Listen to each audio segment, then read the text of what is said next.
नमस्कार, आपण पाहत आहात सूरज ग्रुप प्रस्तुत सामान्य जनतेचा आवाज नांदेड सीएम न्यूज। पाहुयात आजच्या काही ठळक घडामोडी। एंड्रीच्या प्ले स्कूलच्या चिमुकल्यांनी वेधले हडको सिडकोकरांचे लक्ष। आषाढी एकादशीच्या दिवशी सिडको हडकोच्या रस्त्याला आले पंढरीचे रूप। राधिका कृणा किंग्रे यांच्या एंड्रीच्या प्ले स्कूल CBSE येथे आषाढी एकादशी निमित्त पालखीचे आयोजन करण्यात आले होते। यावेळी लहान लहान मुलांनी केलेला पोशाख व पालखीच्या सोबत पावले, फुगडी खेळत दुडुदुडू चालणारी पावले, पालखीच्या मागून टाळ मृदंगाच्या निनादात पंढरीच्या पांडुरंगाच्या नामस्मरणात तल्लीन होऊन सिडको हडको परिसरातील रस्त्यांना पंढरीचे रूप आले होते। एंड्रीच्या प्ले स्कूलमध्ये बनवण्यात आलेल्या विद्यार्थ्यांच्या पंढरीच्या विठ्ठल रुक्मिणीच्या वेशभूषेत असलेले चिमुकली अगदी हुबेहूब पंढरीनाथ दिसत होते। यावेळी चिमुरड्यांनी आपल्या बोबड्या शब्दात पांडुरंगाच्या आरत्या गाऊन मनोभावे आरती पूजा अर्चा करून आषाढी महोत्सव साजरा केला। तर आषाढी महोत्सवचा CM न्यूज संपादक संजय कुमार जी गायकवाड यांनी घेतलेला सविस्तर वृत्तांत। नमस्कार, आपण पाहतात सूरज ग्रुप प्रस्तुत सामान्य जनतेचा आवाज नांदेड CM न्यूज। आज आपण नांदेड हडको परिसरातील वात्सल्यनगर या ठिकाणी आहोत आणि या ठिकाणी राधिका कृष्णा किंग्रे यांच्या एंड्रीज प्ले स्कूल या ठिकाणी आहोत आणि या ठिकाणी आज आषाढी एकादशी निमित्त रॅलीचं आयोजन केलं होतं। त्यानंतर विविध कार्यक्रमाचे देखील आयोजन केलं होतं। त्यानिमित्त या ठिकाणी जे विद्यार्थी आहेत त्या पालकांशी घेतलेला संवाद। काय सांगणार आजच्या या आषाढी महोत्सवानिमित्त जे या ठिकाणी आज रॅली काढण्यात आली, याबद्दल काय वाटतं? आजचा कार्यक्रम एंड्रीच्या प्ले स्कूलकडून किंग्रे मॅडमने ठेवला होता आणि दरवर्षीप्रमाणे याही वर्षी खूप सुंदर कार्यक्रम केलेला आहे। दरवर्षी पायी यात्रा होते हनुमान मंदिरापर्यंत आणि यावर्षी पण खूपच छान कार्यक्रम केलेला आहे आणि लहान लहान मुलांचा उत्साह खूप होता। छान कार्यक्रम झाला। कशा प्रकारे शिक्षण आहे, याबद्दल काय वाटतं? शिक्षण खूप छान आहे सर। याच्या आधी माझी मुलगी पण होती, तिचं 3 वर्ष इथं झालेलं आहे। आता मुलगा आहे 2 वर्ष झालं। शिक्षण खूप छान आहे आणि मेन म्हणजे बेसिक पक्का करतात हा आणि शिस्त, आपल्या हिंदू जनजागृती म्हणजे कार्यक्रम खूप छान प्रकारे कार्यक्रम घेतात आणि ॲन्युअल फंक्शन वगैरे, त्यामुळे मुलांची बौद्धिक आणि शारीरिक याबद्दल माहिती देतात। खूप छान आहे शाळा। आज आषाढी एकादशी निमित्त हा कार्यक्रम आयोजित केला होता, परंतु असाच कार्यक्रम नेहमी असतात या आजचा कार्यक्रम होता? नाही, नेहमी आहे। जे आपले जे सण आहेत हिंदू सण सगळे कार्यक्रम करतात। इथे शिक्षण चांगलं आहे आणि वेल टीचर आहेत, सगळे एज्युकेटेड चांगले आणि मुलं पण चांगले सांभाळतात आणि मुलांची बौद्धिक आणि शारीरिक दृष्ट्या पण विकास या इथून शाळेतून गेल्यानंतर दुसऱ्या शाळेत गेल्यानंतर काही प्रॉब्लेम येत नाही। आपण पैशाचा विषय काढला तर या ठिकाणी जे फीस असेल किंवा जे डोनेशन असेल ते कशा प्रकारे आहे? डोनेशन काही नाही सर, आपल्याला जे परवडणारच आहे आणि मॅडम तेवढं फीसला हे सुद्धा करत नाहीत, म्हणजे आपल्या आवाक्याच्या बाहेर नाही समजा? नाही, आवेगाच्या बाहेर नाही आपलं, आणि इन्स्टॉलमेंट मध्ये घेतात, त्याच्यामुळे तेवढं काही वाटत नाही भरण्याचं। आषाढी महोत्सवानिमित्त जे या ठिकाणी रॅली घेतली, त्यानंतर ही जे वेशभूषा वगैरे कसं वाटलं आपल्याला? ह्या शाळेचं तर रचना तर मुलांची तर रचना तर एकदम खूप छान आहे। सगळ्यांचे वेशभूषा एकदम माऊली सारखे आणि विठ्ठल रुक्मिणीच्या ह्याच्यात आलेले आहेत सगळे। एंड्रीज प्ले स्कूल ह्या शाळेबद्दल किती सांगा कमीच आहे, त्याबद्दल तर काही नाही। आणि इथल्या मॅडम स्टाफ जे काही आहे खूप छान आहेत। एंड्रीज प्ले स्कूल ही शाळा एकदम खूप छान आहे। आमच्या एरियामध्ये ह्या एरियातलं सिडको हडको विभागामध्ये खूप छान शाळा आहे एंड्रीच्या प्ले स्कूल। एंड्रीच्या प्ले स्कूल मध्ये विविध कार्यक्रम होतात, प्रत्येक सणाचा आणि सगळ्याच कार्यक्रम एकदम छान प्रकारे ह्यांना हे करतात, इथे व्यवस्थित घेतात, सगळ्या मुलांना उत्सुक करतात आणि गॅदरिंग पण होतात। गणपती उत्सव होतो, आषाढीचे हे होतात, रक्षाबंधनचे होतात, राखी पौर्णिमा, ते सगळेच कार्यक्रम छान छान, दहीहंडी असो काही असो, सगळे कार्यक्रम एकदम उत्साहित होतात। मुलांना खूप प्रेरणा भेटते याच्यावर। इंग्लिश स्कूल म्हटल्यानंतर पहिल्या प्रथम या ठिकाणी डोनेशनचा प्रश्न येतो, तर या विद्यार्थ्यांच्या शिक्षणाच्या मानानं डोनेशन बद्दल आपली प्रतिक्रिया काय आहे? इथे डोनेशन नाहीच आहे, रेग्युलर फीस आहे, जेवढं काही लागतं त्याच पदाने आहे, जास्त काही नाही आहे। जेवढं लागतं शिक्षणासाठी तेवढंच आहे, बिलकुल डोनेशनचं काहीच नाहीये इथे। वेगळं समजा एक्स्ट्रा डोनेशन वगैरे काहीच नाही, कोणत्याच माफत डोनेशन नाही, फीस नाही, कुठल्या एक्स्ट्रा क्लासेसचे नाही आहेत किंवा काही कार्यक्रमासाठी एक्स्ट्रा फीस म्हणून काही वेगळ्या प्रकारे कुठूनच काही घेतल्या जात नाही। जेवढी शिकवणीबद्दल समजा तुम्ही पैसे देता त्याबद्दल तुम्ही प्रसन्न आहेत? प्रसन्न आहे आणि आम्ही समाधानी आहेत, शाळेबद्दल खूप समाधानी आहेत। एंड्रीच्या प्ले स्कूल खूप छान शाळा आहे जी या ठिकाणी आज रॅली काढली, याबद्दल काय सांगाल? एंड्रीच्या प्ले स्कूल या शाळेचं वैशिष्ट्यच एक आहे की इथे प्रत्येक सण वार उत्सव एवढ्या छान प्रकारे साजरे केले जातात की मुलांना हे सण काय असतात, आषाढी एकादशी काय असते, किंवा नवरात्री महोत्सव काय असतो, रावण दहन काय असतंय, हे प्रत्येक सणवार जे आहेत हे शाळेमध्ये छान प्रकारे समजून सांगितले जातात. आजकाल अशी परिस्थिती झाली आहे की मुलांचे पॅरेंट्स हे जॉबला असतात, मदर फादर दोन्ही जॉबला असतात. आमचं पण तसंच आहे, आम्ही दोघं पण जॉबला आहोत. आम्हाला घरी जेवढं समजून सांगायला मुलांना वेळ नसतो की हा सण काय असतो, आषाढी एकादशी काय असते, विठ्ठल रुक्मिणी काय असतात, किंवा त्यांची आरती कोणती असते, इथपर्यंत त्यांनी विद्यार्थ्यांकडून आरती सुद्धा, एवढे छोटे चिमुकले आहेत, नर्सरी LKG UKG म्हणजे काही जास्त मोठे विद्यार्थी नाही आहेत, पण ह्या विद्यार्थ्यांकडून त्यांनी विठ्ठलाची जी मोठी आरती आहे ती सुद्धा त्यांनी पाठ करून घेतली, की जी आपल्याला पाठ नाहीये सध्या.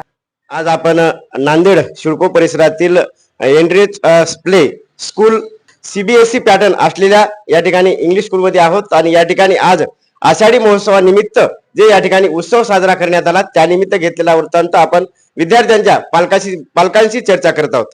एनरिच प्ले स्कूल ह्याविषयी सांगायचं, ह्या शाळेविषयी सांगायचं म्हटलं तर, जेव्हा आम्ही पहिली वेळेस ऍडमिशनला आलो तेव्हा मी 2-4 शाळा अगोदर पाहिल्या, पण मला तेवढं काही तिथं काही आवडलं नाही. पण जेव्हा मी या शाळेत आले, तिथं शाळा चालू होती, मुलं बसलेले होते, त्यांचं जेवण चालू होतं. जेव्हा मी ते सगळं पाहिलं की मला सगळ्यात महत्वाची गोष्ट म्हणजे यांची शिस्त खूप आवडली, की मुलांची बसण्याची पद्धत, की जेवणासाठी 2 नॅपकिन सांगितल्या जातात, एक मांडीवर ठेवण्यासाठी आणि एक टिफिन खाली ठेवण्यासाठी, आणि क्लीननेस मुलांना हे व्यवस्थित समजावलं जातं की wash your hands before and after eating. त्यांच्याकडून व्यवस्थित हँडवॉश करून घेतले जातात जेवणा अगोदर जेवणानंतर. ती जे आहे, मला शिस्त पाहूनच ह्या शाळेत खूप ऍडमिशनसाठी मला आवडलं. शाळेत इंग्लिश स्कूल म्हटलं की पहिल्यांदा प्रश्न येतो डोनेशनचा, त्यानंतर पुन्हा वर्षभर त्यांच्या कपड्याची फी असेल, त्यांच्या बुटाची असेल, त्यांच्या अशा छोट्या क्लासेसची असेल, त्यानंतर जे काही वेगवेगळे क्लासेस घेतात त्यांची असेल, त्यानंतर जे मध्ये मध्ये जे कार्यक्रम घेतात त्यांचे पण घेतात. तर याबद्दल काय? नाही सर, शाळेची फी म्हणलं तर रिझनेबलच आहे, आणि सगळं जेव्हा आपण एकदा स्टार्टिंगला फी भरतो, रिझनेबल आपल्याला परवडण्यासारखी फी आहे, आणि जेव्हा आपण स्टार्टिंगला फी भरतो त्यामध्येच त्यांनी सगळं करतात, कल्चरल प्रोग्राम्स वगैरे सगळं. नंतर काही जास्त वगैरे फी वगैरे असं काही सांगत नाही. माझा छोटा मुलगा शिवान LKG मध्ये शिकतो इथे इंग्लिश प्ले स्कूल मध्ये. इंग्लिश शाळेमध्ये प्रत्येक शाळेमध्ये महत्वाचं असतं शिक्षण, पण त्याच्यासोबत असतं संस्कार. पण इंग्लिश प्ले स्कूल मध्ये ज्या पद्धतीने संस्कार मॅडम देतात लेकरांना ते महत्वाचं आहे. कारण आजकालची जी परिस्थिती आहे, एक विभक्त लोक राहिलेत, फक्त मम्मी पप्पा आणि लेकरं असतात सोबत, आणि त्याच्यानंतर जे काही त्यांचे घरातले वयोवृद्ध लोक असायला पाहिजे ते आज नाहीयेत, कारण विभक्त फॅमिली आहे, सगळेजण एज्युकेशन साठी बाहेर गेलेले. मग अशा सिच्युएशन मध्ये आपल्या लेकरांना संस्कार देण्यासाठी एकमेव माध्यम असं आहे की जी शाळा. आणि या शाळेमध्ये इंग्लिश प्ले स्कूल मध्ये मॅडम खूप एफर्ट्स घेतात की लेकरांना प्रत्येक गोष्टीचे संस्कार दिले जावे, त्याच्यासोबत एज्युकेशन पण दिले जावं. तुम्ही म्हटल्याप्रमाणे काळानुसार या ठिकाणी विद्यार्थी शिकून खूप मोठा होतो, हुशार होतो, खूप मोठ्या पदावर जातो, परंतु संस्कार त्याला नसतात. आणि संस्कार हे मला वाटते सर्वात महत्वाचे आहेत. शिक्षण जेवढं महत्वाचे आहे तेवढे संस्कार देखील महत्वाचे. ऍक्च्युली इंग्लिश प्ले स्कूल मध्ये एक तुमची जी फीस आहे ती सर्वसामान्याला परवडेल अशी रिझनेबल आहे.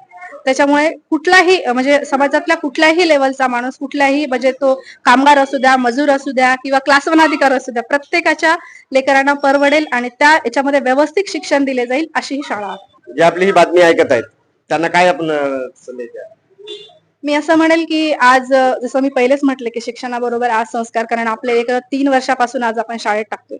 3 वर्षाच्या लेकराला जेव्हा आपण देतोय, सगळ्यात महत्वाचं असतं की त्या शाळेचं जे वातावरण आहे तिथलं जे आहे, असं म्हणतात की टीचर किंवा मिस ही लेकरांची पहिली आई असते. त्यांना पहिली आई व्हावं लागतं आणि त्याच्यानंतर त्यांना ते सगळ्या लेकरांना मॅनेज करून मग त्यांना ते संस्कार, एज्युकेशन जे काही ते दिलं जातं. तर या शाळेमध्ये इंग्लिशच्या प्ले स्कूलमध्ये इतक्या व्यवस्थित पद्धतीने मॅनेज करता, शाळेच्या पहिल्या दिवसापासून लेकरांना व्यवस्थित, कारण साहजिक आहे आपले लेकरं फर्स्ट टाइम जेव्हा शाळेत जातात त्यावेळेस ते रडणं, ओरडणं वगैरे ह्या सगळ्या गोष्टी आहेत. पण इंग्लिशच्या प्ले स्कूलमध्ये सगळ्यात महत्वाचं मिस टीचर्स ह्या पहिले आई म्हणून त्या लेकरांना सांभाळतात. त्याच्यामुळे माझी सगळ्यांना विनंती आहे की हडको सिडको मधली एक बेस्ट 1 नंबरची स्कूल असणारी आपली इंग्लिशचं प्ले स्कूल. राधिका कृष्णा किंगरे यांच्या एनरिच प्ले स्कूल या ठिकाणी आहोत आणि या ठिकाणी आज रॅली काढण्यात आली होती. यामध्ये बरेचसे जे पालक आहेत, त्यानंतर विद्यार्थी आहेत, सहभागी झाले होते. मला तर वाटते या ठिकाणी या रॅलीला पाहून असं वाटलं होतं की आपण पंढरीमध्ये आहोत की काय, असं या ठिकाणी रूप आलेलं होतं. अतिशय सुंदर देखणा हा सोहळा या ठिकाणी नांदेडसह सिडकोकरांनी पाहिला. त्यानिमित्त घेतलेले वृत्तांत या ठिकाणी आपल्यासोबत मिस राधिका मॅडम आहेत. आपण त्यांच्याशी चर्चा करू. काय सांगणार मॅडम? हा सोहळा जो आहे जणू पंढरपूरला आपलं जाणं होत नाही तर मग वारी इथूनच शाळेतूनच सुरू करावं असं, आणि मुलांना माऊलीबद्दल माहिती होणं हे खूप गरजेचं आहे. त्यामुळे एनरिच प्ले स्कूल गेले 16 वर्षापासून, हे शाळेचं 17वं वर्ष आहे, 16 वर्षापासून सतत ही वारी काढते आणि मुलं पालक खूप आनंदाने ह्याच्यात सहभागी होतात. आपण आज एनरिच स्कूल या ठिकाणी आपण चर्चा करत आहोत. हे झालं मॅडम आजच्या रॅली विषयी. तर नेहमी 12ही महिने आपण शाळेमध्ये कशा प्रकारे कार्यक्रम घेतात? शाळा ही जी आहे फक्त अभ्यासच नाही तर ह्या सोबत आपली संस्कृती, आपले सणवार हे सुद्धा मुलांना माहिती झालं पाहिजे. या अनुषंगाने मुलांमध्ये संस्कार टाकण्यासाठी प्रत्येक विविध कार्यक्रम, म्हणजे जे काही सण असतील, राखी पौर्णिमा आहे, नागपंचमी आहे, दिवाळी आहे, दसरा आहे, गणपती दर्शन आहे, परत संक्रांतीचं आहे, त्यासोबतच 15 ऑगस्ट, 26 जानेवारी, 17 सप्टेंबर, 1 मे ह्या सगळे कार्यक्रम, राष्ट्रीय आणि ही आपले सांस्कृतिक कार्यक्रम, हे सगळे कार्यक्रम शाळा आयोजित करते, जेणेकरून मुलांना स्टेज करेज आणि प्रत्येक गोष्टीची माहिती होणं, ह्या सगळ्या गोष्टी यातून माहिती होणं. मुलाची आई ही पहिली आईच्या नंतर दुसरी आई म्हणजे एक स्कूल असते आणि स्कूल मधूनच सर्व संस्कार हे घडतात. परंतु या काळाला सध्याच्या परिस्थितीमध्ये सर्व कुटुंब हे मोठ्या कुटुंबातून लहान कुटुंब होत आहेत. म्हणजे बाहेर गावून जे शिक्षणासाठी नांदेड असेल इतर शहराच्या ठिकाणी येत आहेत पालक, आणि मोठ्या कुटुंबाचे छोटेच कुटुंब होत आहे. मोठ्या कुटुंबामध्ये संस्कार हे वेगळे असतात, परंतु छोट्या कुटुंबामध्ये संस्कार फार कमी दिले जातात. तर याबद्दल आपली काय प्रतिक्रिया आहे आणि आपण विद्यार्थ्यांना कशा प्रकारे संस्कार देतात? आजकालची जी संस्कृती जे कुटुंबाचं झालेलं आहे, गावाकडून शहरामध्ये येणं आणि मोठ्यातून लहान होणं हे साहजिक आहे, आणि यासाठी शाळेचा रोल हा खूप महत्वाचा ठरलेला आहे. प्रत्येक गोष्ट पालक देऊ शकत नाहीये, कारण की घरामध्ये 2 व्यक्ती आणि 2 मुलं इतकंच राहिलेलं आहे. त्यामुळे सोशल मीडिया, टीव्ही हे खूप ह्याचं प्रमाण वाढलेलं आहे.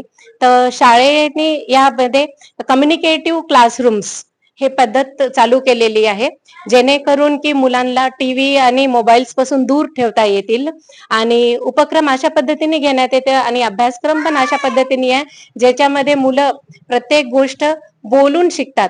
असे कित्येक विद्यार्थी आहे जे की घरी बोलू शकत नाही, शाळेमध्ये आल्यानंतर टीचर्सनी त्यांना प्रत्येक गोष्ट एक एक शब्द शिकवलेला आहे. आणि आपण जेव्हा पाहतो संस्कार हा फक्त पालकांचाच नाही तर आता शाळेचा पण खूप महत्वाचा रोल झालेला आहे. मुलं जेवढा वेळ घरी असतात त्याच्यातला अर्धा वेळ शाळेमध्ये असतात. स्कूलमध्ये असताना त्यांना सगळ्या गोष्टी शिकवणं हे एक प्रत्येक स्कूलची रेस्पॉन्सिबिलिटी झालेली आहे, आणि ती उत्तरदायित्व आम्ही चांगल्या पद्धतीने पार पाडतो. आपल्याकडे लहान मुलं असतात, 100 मोठ्या माणसाला सांभाळू शकतो आपण, परंतु 4 लहान लेकरं सांभाळायचे म्हणजे नाकी नऊ येतात. 2च मुलं असतात आईला, 2 मुलगा किंवा 1 मुलगा, तर ती आई त्याला लेकराला म्हणजे कदरून जाते की लेकरू कधी बाहेर जाईल आणि कधी झोपल किंवा कधी ये, म्हणून आजकाल फटकन मोबाईल देतात हातामध्ये. लेकरू रडू लागलं की मोबाईल देतात, रडू लागलं. पण आपण हे एवढे विद्यार्थी कसे सांभाळतात? किती विद्यार्थी आहेत आपल्याकडे? आमच्यापाशी आता 150 विद्यार्थी आहेत, आणि माझा स्टाफ सगळा वेल ट्रेंड स्टाफ आहे. किती आहेत? आमच्यापाशी आता इथे 14 जणांचा स्टाफ आहे पूर्ण, आणि 3 मौशीबाई आहेत, 11 टीचर्स आहेत, आणि म्युझिक आणि कराटेचे स्टाफ वेगळा आहे ह्याच्यासोबत व्यतिरिक्त. आणि या सगळ्या गोष्टी जेव्हा करतो आपण, तर प्लॅनिंग ही खूप महत्वाची गोष्ट असते. जेव्हा टीचर्स ट्रेंड असतील आणि त्यांच्याकडे प्लॅन तयार असेल त्यावेळेस ते हे खूप इझिली सांभाळू शकतात पूर्ण. नाही, माझा प्रश्न असा होता की हे झालं तुमच्या परीनं, परंतु जेव्हाही लेकरू रडतं तेव्हा आई त्याला मोबाईल देते पहिलं, तर त्या संस्कार त्याविषयी काय सांगायचं आपलं? मोबाईल देण्याचं कारण असं आहे सर, की घरामध्ये हार्डली 1 किंवा 2 लेकरं असतात, किंवा एक माऊली असते, तिला घरातलं काम करायचं असते आणि सगळं करायचं असते एकटीलाच, आणि एक लेकरू ती कुठे कुठे पाहणार. स्कूलमध्ये आल्यावर ते मुलं असतात आणि त्यांच्यासोबत टीचर असते, जिला की माहिती आहे की मुलाला न रडू कसं द्यायचं आहे ते. त्यांना ऍक्टिव्हिटीज मध्ये कसं एंगेज करायचं आहे. ज्यावेळेस मुलं ऍक्टिव्हिटीज मध्ये एंगेज होतात त्यांना घरची आठवण येत नाही की मोबाईलची सुद्धा आठवण येत नाही. तर फक्त एकच सांगणं आहे की मोबाईल पासून दूर ठेवण्यासाठी एक तर पालकांनी पण मोबाईल कमी पाहायला पाहिजे आणि दुसरं म्हणजे मुलांना वेळ देऊन ऍक्टिव्हिटीज जे आहेत त्या प्रत्येक ऍक्टिव्हिटीज आपण आणायला पाहिजे, करून घ्यायला पाहिजे लेकरांकडनं. आपण पण मुलगा व्हायला पाहिजे आणि त्यांच्यासोबत खेळायला पाहिजे. आमचे टीचर्स फक्त हे असं पळ तसं पळ करत नाहीत, तर त्या स्वतः त्यांच्यासोबत पळतात, त्या स्वतः त्याच्यामध्ये इन्व्हॉल्व्ह होतात. त्यांना पाहून मुलं सुद्धा त्या पद्धतीने एंगेज होऊन मोबाईलची आणि पॅरेंट्सची सुद्धा आठवण करत नाही. गंमत सांगायची म्हणजे गेल्या वर्षी आमच्याजवळ एक असा बाळ होता, पाऊस पडत होता रात्री, तर बाळ आई वडिलांना घेऊन आला शाळेपाशी रात्री 10-10:30ची गोष्ट आहे. चला चला पटकन चला करत सोबत एक छत्री घेतली आणि तो म्हणत होता की माझ्या शाळेला पाऊस पडायला लागला बाबा, आता छत्री धरूयात आपण. तर ही गोष्ट म्हणजे शाळेसोबत मुलांचं कनेक्शन जे आहे ते लक्षात येतं या गोष्टीमुळे. नक्कीच या ठिकाणी मी अगोदरच म्हटलो की पहिली आई पण दुसरी शाळा ही देखील आई असते आणि जेव्हा आईला दुःख होतं तेव्हा मुलाला देखील दुःख होतं. त्याप्रमाणे कदाचित त्या मुलाला शाळा भेटत आहे पावसामुळं असं वाटलं आणि त्याला दुःख झाला असेल. चांगली गोष्ट आहे की पालकांना विद्यार्थ्यांना एवढी शाळेचा लळा आहे. माझा पुढचा प्रश्न असा होता की मॅडम, ज्यावेळेस विद्यार्थी आपल्या शाळेत येतात तर त्यांना आल्याच्या नंतर प्रत्येक आता तुमची प्रायव्हेट स्कूल आहे त्यामुळं फीस ही असणारच आहे. तर त्या फी बद्दल आपण कशा प्रकारे काय सांगणार की जेणेकरून आपल्या शाळेमध्ये पालकांना सोयीस्कर होईल मुलं टाकण्यासाठी? फीस तर प्रत्येक स्कूल घेतेच, आम्ही पण घेतो त्याच्यामध्ये. पण ज्या सगळ्या गोष्टी द्यायला पाहिजे, फक्त ऍक्टिव्हिटीजच नाही तर त्याच्यासोबत अभ्यास आहे, अभ्यासासोबत संस्कार आहेत आणि या सगळ्या गोष्टी असल्यामुळे पालकांना सुद्धा फीस द्यायला अवघड जात नाही, कारण की त्यांना माहिती आहे की शाळा जेवढं घेते त्याच्यापेक्षा दुप्पट आम्हाला वापस देते. त्यामुळे मग पालक सुद्धा आनंदाने ते फीस भरतात. नक्कीच या ठिकाणी आपण आज पाहिलात कशा प्रकारे या शाळेमध्ये संस्कार आहेत. बऱ्याच आपण त्यांच्या तोंडून ऐकण्यापेक्षा आपण बऱ्याच पालकांच्या तोंडून ऐकलात की या शाळेबद्दल त्यांचं म्हणणं काय आहे, जे की संस्काराबद्दल असेल, जे की शिक्षणाबद्दल असेल, त्यानंतर लेकराबद्दल असेल, हे आपण ऐकलात. हे ऐकून आपल्याला देखील शाळेबद्दल हेवासा वाटेल अशी या ठिकाणी ही शाळा आहे. अतिशय चांगल्या प्रकारे या ठिकाणी शिक्षण आहे. आपण देखील या शाळेची येऊ शकता.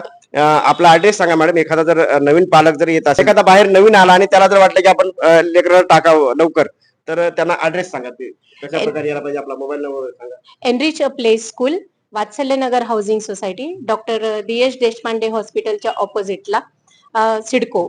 आणि आमची अजून एक ब्रँच आहे Enrich play School, Yashnagari, unit 2 च्या ऑपोजिट, वाडी, नांदेड. आणि मोबाईल नंबर आहे 9850232265. थँक्यू. नक्कीच एनरिच स्कूल सिडको या ठिकाणी ही शाखा चालते. आपण येऊ शकता. या ठिकाणी CM न्यूज साठी संजय कुमारजी गायकवाड. धन्यवाद.